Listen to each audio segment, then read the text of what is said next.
My name is Graham Allen Sperry. I'm the immediate past chairman of the New Zealand Wildlands Biodiversity Management Society, and this society was set up immediately following the IRMA Environmental Risk Management Authority Review of 1080 in 2007, and it had its roots in a loose membership throughout New Zealand called the Environmentally Safe Pest Control Group, ESPC. Our aim is to encourage the management of the wildlands of New Zealand, and that includes consideration that animals like deer and wild pigs and tar and chamois and the trout and salmonids, pheasants, quail, chuka, the chooks that you have in your garden, the fruit trees you have in your back garden, and the grain that you eat in your bread are actually valuable assets, and they're not something that should be eliminated in favour of exclusive indigenous biodiversity in this country, an exclusive green mantra. So the society is set up to do that, and that's what we're trying to do. That tree over there is a totara, that tree there is a totara, and that tree there is a kauri. Right? And all the other trees that you see are exotics.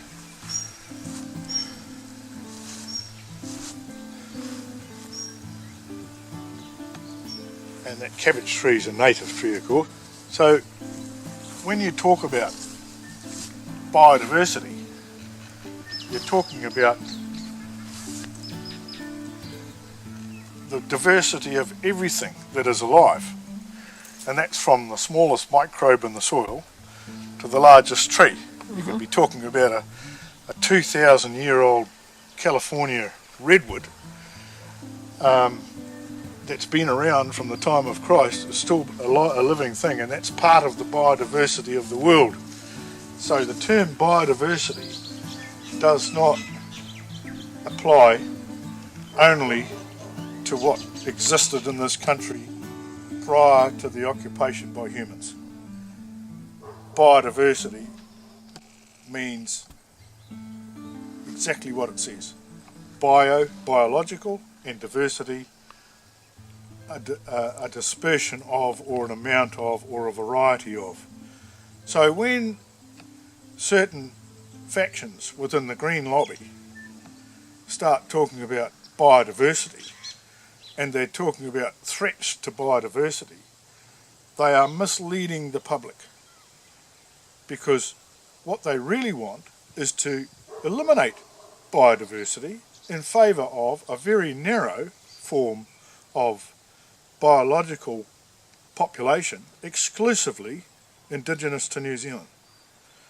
And that the reality is that the existing plants and animals in New Zealand have been altered for 1,000 years, near enough. The Polynesians are credited with bringing in the kiori, which is now called the native rat. There was another very large native rat in existence well before the kiori ever came in, just the same as there was native eagles and there were moas of various types and sizes and varieties. Without true biodiversity, as against indigenous biodiversity, we would not have farming in this country. We would not have an airport. We would not have wharves. We would not have fruit trees. We would not have horticulture. We would not have an agricultural industry. There were no sheep farms. There weren't even potatoes in this country, except very small native potatoes. If you go back to the time that the Maoris or Polynesians supposedly came and occupied the shores of this country. So what the settlers of New Zealand, whether they were Polynesians, Phoenicians, Chinese or Europeans, did was bring in biodiversity which came from an international source. And that biodiversity, the true biodiversity, including cattle and sheep, and including possums which were brought in for fur, and including rabbits which were brought in to provide a food source for settlers when there was nothing else. You can't live off one milking cow on a farm, which is all these guys had. You couldn't have had a population expanding if they had to get resource consent permits under the stringent regulations that exist today because they had to live in panga huts. The gum diggers had to live in huts that were constructed from beaten out 4-gallon tins, and they were living on flour that came from grain, which is an exotic plant brought into New Zealand. They would have starved to death if they didn't do that. That's what true diversity is. It allows civilization to establish and be secure and give us a decent lifestyle, and for us to earn enough money to build schools to educate our kids. So when the Greens turn around and say, oh, we don't want deer, we don't want salmon, we don't want trout, we don't want chamois, we don't want tar, they're dreaming. Because in the same breath, they're really condemning us to going back to caveman days and not existing at all.